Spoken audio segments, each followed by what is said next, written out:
Good morning students, we have completed the reading of the poem. Today we are going to continue with our exercises. So what we have to do in exercise number A, take the correct answer. In the poem, Father William's son seemed to be a inquisitive and caring, बहुत ही ज़्यादा caring थे, bold and rude, बहुत ज़्यादा rude थे, गुस्सा करते थे, extremely foolish and ignorant. तो सबसे फर्स्ट वाला आंसर करेक्ट है, inquisitive and caring.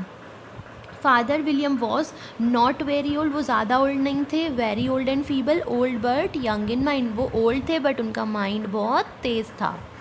According to father William he had, जैसे कि फादर विलियम के ही अकॉर्डिंग उनके पास वो जब उससे आंसर कर रहे थे उसके क्वेश्चंस को यंग मैन के, तो उनने ये भी कहा था कि I am having no brain. तो यहाँ पे answer will be no brain.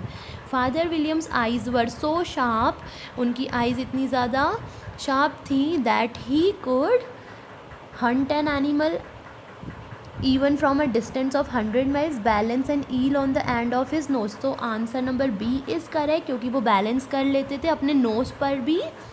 Father William said that his jaws were very weak, had great muscular strength. उनकी jaws को great muscular strength है, यही उनने कहा था. Answer number B will be the correct option. Now we are going to do exercise number B of page number 35. Explain the following with reference to context. But now that I am perfectly sure I have none. तो ये किसने कहा था? ये बोला था father William. Answer देते हुए ये फादर विलियम ने कहा था.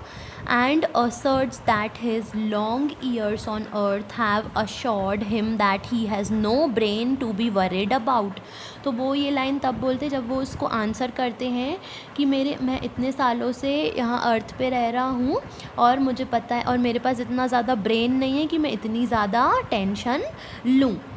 Father William answered and asserts that his long years on earth have assured him that he has no brain to be worried about.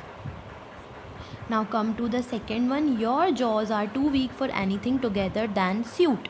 तो वो कहता है कि आपके जो जॉज हैं वो इतने ज़्यादा वीक हैं, कमज़ोर हैं.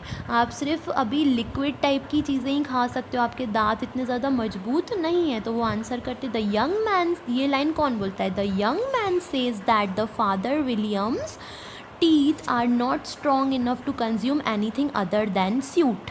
तो यहाँ पे वो यंग मैन बोलता है कि आपके जो टीथ है वो इतने ज़्यादा अभी स्ट्रॉन्ग नहीं है कि आप कुछ ऐसी पावरफुल चीज़ें खाओ कि आप हमेशा हेल्दी रहो और आप उल्टे होकर हेड स्टैंड कर रहे हो.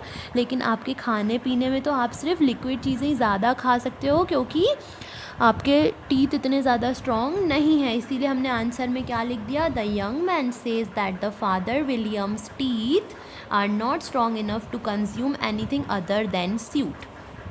So these two answers you have to complete in your book only. ये दोनों आंसर आपको आपकी बुक में लिख लेना है.